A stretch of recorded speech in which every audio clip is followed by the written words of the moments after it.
Padamihin lang natin yung views.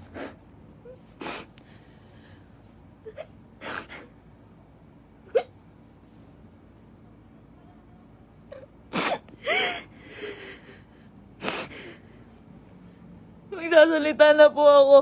Magsasalita na po ako. Padamihin lang po natin yung views.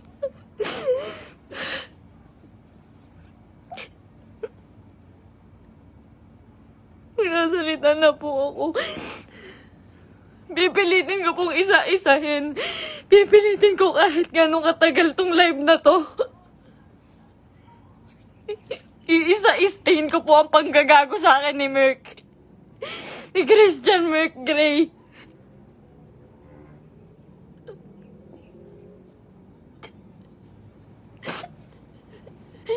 Ginago po ako ng taong yon. Ginamit po ako ni Christian Merc Gray. Lahat po nang nangyayari sa lahat ng video namin, mula umpisa hanggang ngayon, scripted. Lahat po yun sinunod ko dahil mahal ko siya. Dahil gusto ko ibigay yung buhay na gusto niya. Kung magtataka po kayo kung bakit maraming nawawala sa amin sa Team Merpay dahil sa kanya. Dahil po sa ugali ni Merc.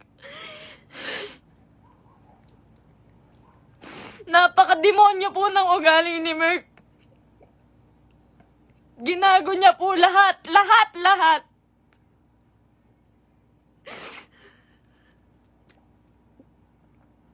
Ito po. Ito na, umpisa ko na po. Alam niyo po, nag-umpisa kami sa... Nung galing po siya sa Brusco. Galing po si Merc sa Brusco. Hindi po ako yung dahilan ba't siya nawala doon. Ayaw niya pong mabawasan yung perang kikitain niya dahil po alam niyang malaki. Siya po ang pinakamalaking may kita sa Brusco. Siya po ang may pinakamalaking kita. Yung ibabawas na 5% doon, sa pera ni Merc siguro mababawas doon 16,000.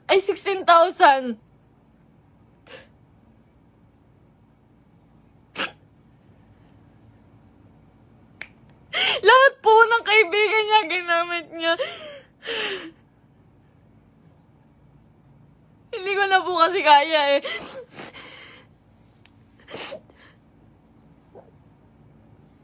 Sobra po yung ginawa ni Merc. Sobra. Hindi ko na po kaya. Pasensya na po kayo.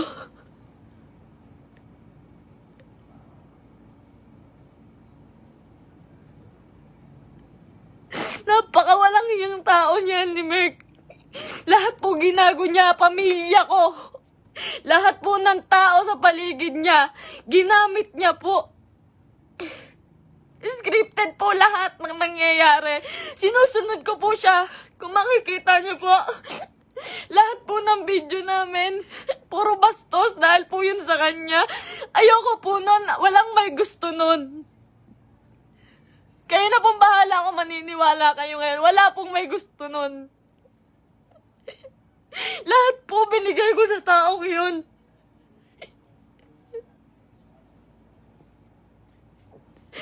Lahat po ng panggagamit sa katawan ko, lahat po ng pagpapakita ng kung ano sa katawan ko, siya po ang may gusto nun. Nagagalit po siya pag aayaw ako. Ang sasabihin niya, para sa atin to. Para sa atin to. Pero hindi ko naramdaman dahil po, napakalaki po ng kinikita ni Merc. Wala po siyang binibigay sa akin. Kung sasabihin niyo po na pera lang ang habol ko sa kanya. Kung makikita niyo po yung bahay namin, hindi niya po napagawa yun. Hindi niya po pinagawa yung bahay namin. Uunahin niya pa po yung iba. Sa laki ng kinikita ni Merc, sa milyon na kinikita niya sa isang buwan, 5,000 lang po ang binibigay sa akin yan, pati kay mama. Sa magulang ko po, 5,000 lang po, isusumbat niya pa. Mumurahin niya yung magulang ko.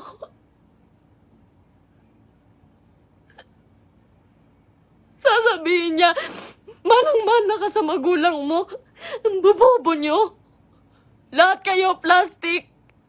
Ginaganon niya po yung magulang ko, hindi ko na po kaya. Ngayon po, nawawala po si Merk ngayon. Lahat po ng nangyari, scripted po. Scripted. Tinatago po ako ni Merk. Tinatago niya po ako. Hindi niya po ako pinapalabas. Ayoko na po. Ayoko na talaga. Ayoko na po talaga. Ayoko na po. Ang ginagawa niya lang po. Nandito po ako ngayon kasi nawawala po si Merk. 6 na araw na po siyang nawawala. Kasama niya po yung babae niya. Yun dun po sa... Si Pam doon sa video na bago makaganda.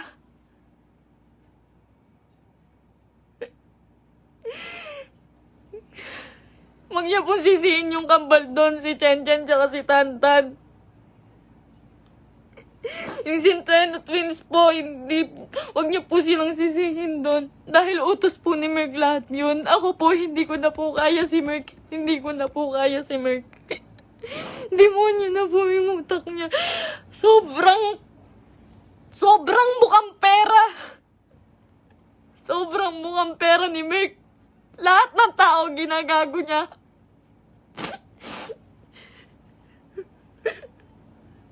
Sinisira niya po yung nanay ko po. Yung nanay ko na nasisira na din po sa inyo. Yung sasabihan po yung nanay ko na mamatay ka na, siya po may utos nun. Ginagawa niya pong robot yung pamilya ko dahil sa akin na lang po tumitingin yung pamilya ko. Ba't nila sinusunod si Merk? Kada pupunta po sila sa bahay, may pagkain na sila, maghihintay kami ng script niya. Magagalit pa po yan pag nagkakamali ako. Pag may mali po ako nasasabi, pag kailangan ulitin ng video, magagalit pa po yun. Lahat po ng video namin, scripted. Dahil po sa kanya.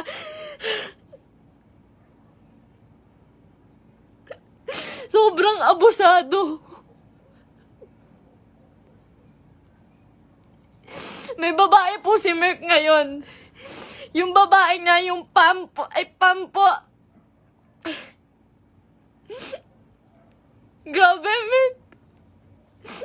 Pinatulan niya pang, may anak na po yun. May anak na. Sabi ko nun, Mahal, baka naman papatulan mo yan. Baka naman totoohanin mo. Ang sabi niya nun, hindi. Kamukha yan ng ex ko.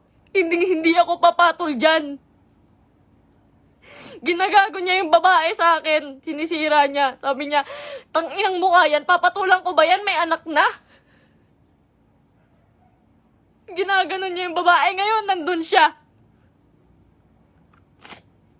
Sa Quezon po si Merk. May katibayan po ko. Lahat. Kahit sa chat, kahit yung babae. Nahuli ko po kasi dahil po dun sa post ng babae. Nag-post po yung babae. Nakasama po yung sasakyan namin. Tapos yung cellphone ko po, nagla-login po yun sa Quezon.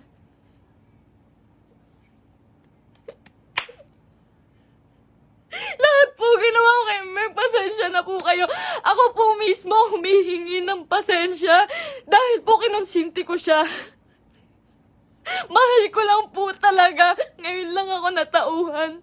Sobrang dami kong kaibigang nilayuan.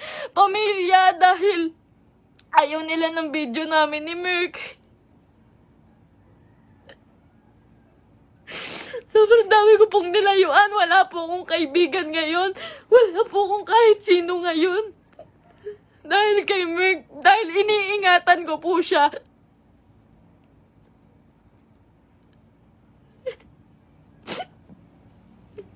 Kaya totoo po yung sinasabi niyo, scripted lahat sa amin. Scripted lahat ng buhay na binigay sa akin ni Merk.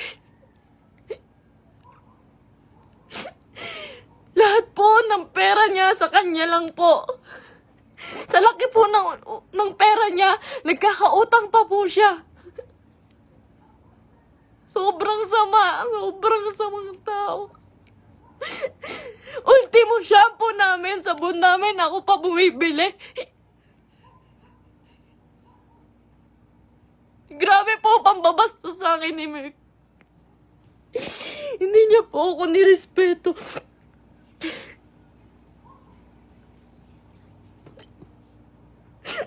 Nawalan po ako ng kaibigan dahil sa kanya. Huwag niya po sisihin lahat po ng taong nakapaligid kay Merk. Dahil po lahat yun inuutusan niya. Sobrang bossy. Hindi niya naman po pinapalamon.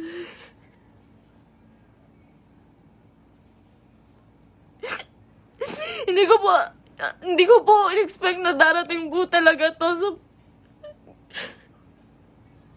ilang beses na rin po ako niloko ni Merk about sa babae. Nung una, pumatol siya sa kaibigan ko. Pangalawa, pumatol siya sa pan. Pasensya na po kayo. Kasi alam ko po, scripted po yun eh. Pasensya na po kayo. Ako na po humihingi ng pasensya sa inyo. Ginawa ko lang po yun kasi sobra po akong nagmahal. Bago po namin makuha si Asurada, ang inuulam po namin araw-araw, itlog at tuyo araw-araw para makuha niya lang yung sasakyan niya. Lahat po ng meron siya ngayon, sa kanya po nakapangalan. Pati yung bangko po, sa kanya po.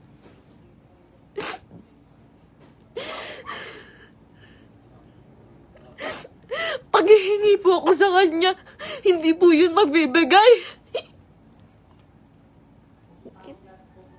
Ultimo sarili kong damit, ako pa bumibili. Sa isang buwan po, 5,000 lang ang binibigay niya sa pamilya ko. Tapos susumbatan niya pa. Lahat daw binigay niya sa akin.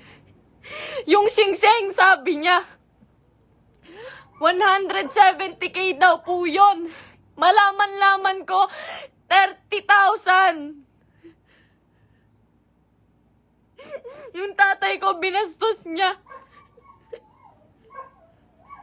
Binastos niya yung tatay ko. Hindi po siya nagpaalam sa tatay ko na magpo-propose siya. Nung time na yun po, hindi po maganda yung nangyari. Yung proposal po. Hindi po ako naniniwala sa proposal na yun dahil po alam ko na hindi totoo, na para lang yun sa video. Lahat po kay Merk hindi totoo.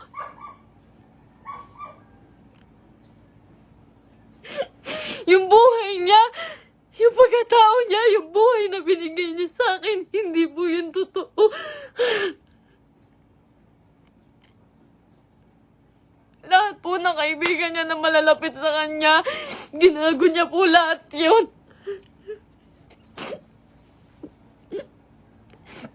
May nakakita po sa kanila dito sa Naik. Flex niya pa po pala yung babae kahit kanino. Pinakilala niya pa kung kani-kanino dito sa Naik. Sa mga taong malapit sa akin. Hindi niya alam.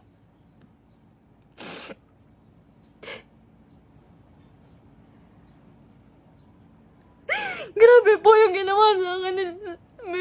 3 years po akong nagtiyaga. Isang buwan po akong nakakulong. Isang buwan po akong nakakulong sa kwarto.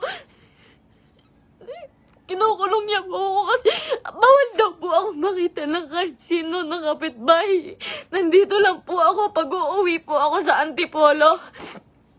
Madaling araw niya po ako iuuwi doon para walang makakita sa akin.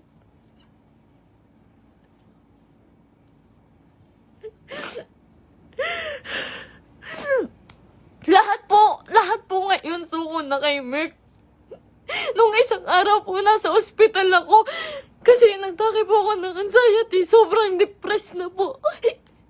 Sobrang depressed na po. Hindi niya alam yun. Hindi niya alam na naghahanap ako sa kanya. Kahit saan naghahanap po ako. Naghahanap ko siya eh. Kasi mahal ko po siya eh.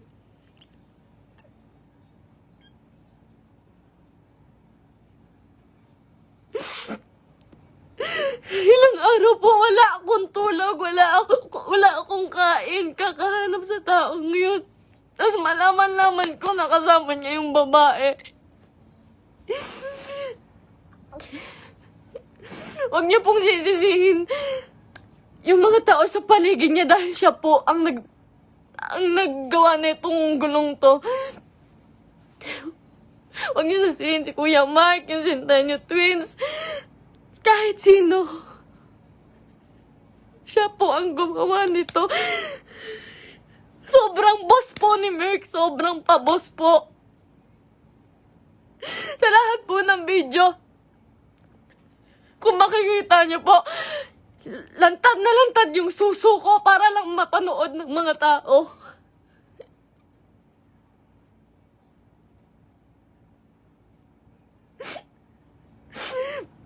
Para lang panoorin niyo, para lang magkapera siya. Lahat po ng taong nawala po sa amin, hindi ko po masisisi. Eterners TV, Brusco, Arnold, Tatay Onin. Marami pa pong nawala sa aming mga kaibigan dahil po sa kanya. Dahil hindi po nila kaya. Hindi po nila kinakaya si Merk. Nagmahal lang po ako. Pasensya na po. Pag mag-short film po kami, magkamali lang po ako ng unti. Nangina naman mahal, galingan mo naman. Pati po pagkapahulog ko po sa hagdan, hindi po yun totoo. Ang sakit po ng katawan ko nun pagtapos. Ginawa ko yun sa kanya nung nagpakahulog ako sa hagdan.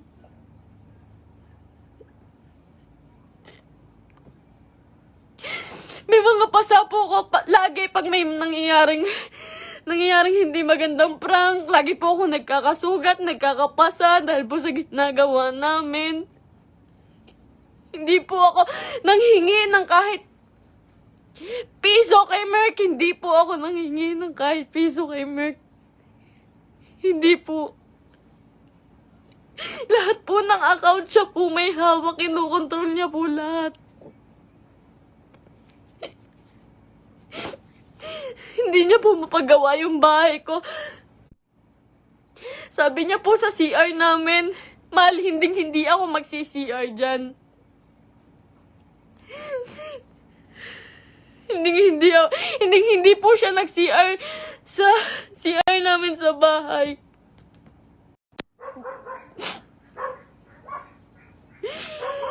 Pero hindi niya po yun mapagawa. Tinitiis niya po yun. Kayo na pong bahala kahit hindi na po kayo maniwala. Hindi ko po kayo masisisi. Kasi lahat ng ginawa ni Merk, hindi totoo yun. Wala nang totoo kay Merk. Mahal na mahal ko yun. Ang dami kong ginawa para sa kanya. Alam po yan ang mga totoong kaibigan namin. Alam po nila kung gaano ako nagsasakripisyo araw-araw. Napakarami niya pong pera, pero ang dami niya rin pong utang. Hindi ko na po alam kung saan niya pinupunta yung mga pera. Kung makikita niyo naman po kasi sa mga video namin, wala po talaga akong hawak na May mga pangalan na damit, may pangalan na sapatos. Lahat po yun ako lang po. Uutang pa po ako sa ibang tao, magkapera lang. Lagi po akong umuutang sa ibang tao, magkapera lang.